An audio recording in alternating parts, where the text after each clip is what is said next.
Bentornati su Zwischenbar Channel World News, le principali notizie del giorno in meno di un minuto. Le borse cominciano bene in positivo su Piazza Affari, Tokyo e Europa. Mattarella in visita alla Casa Bianca, Obama ringrazia l'Italia per l'aiuto che sta dando a Mosul. Nella Casa Bianca, sempre rimaniamo lì, valuta la corsa anche Bloomberg, l'ex sindaco di New York. Poi la Corea del Nord continua a preoccupare anche i suoi alleati come la Cina per l'asse di Seoul-Washington e in particolare preoccupa l'attività bellica che continua nonostante le sanzioni dell'ONU.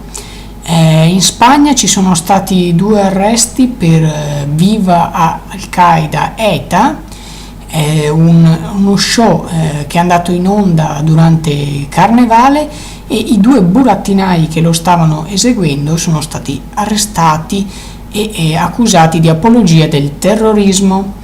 Nuovo naufragio nell'Egeo, 27 morti, 11 sono bambini. Continua l'emergenza migranti, ora le prime pagine. Libero intitola "Il sindaco di Milano lo scelgono i cinesi".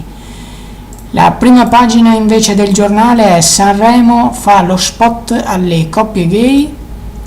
La prima pagina della Repubblica: Grillo, voto libero sulle unioni civili, M5S e Movimento 5 Stelle in rivolta.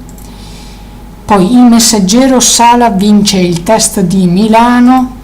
A continuazione Il Gazzettino, Giulio, collo spezzato dai killer, Alfano, violenza animalesca, l'ambasciatore ucciso perché lo credevano una spia. Adesso i quotidiani internazionali, partiamo da El País.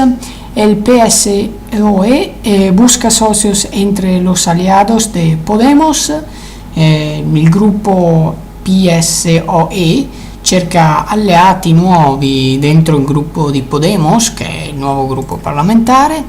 E Der Tagesspiel invece intitola "Diese Wand ist Geschichte", questo muro è storia. Grazie per averci seguito, noi ci rivediamo domani, sempre qui, sempre su Zwischenbar Channel World News. Buona serata.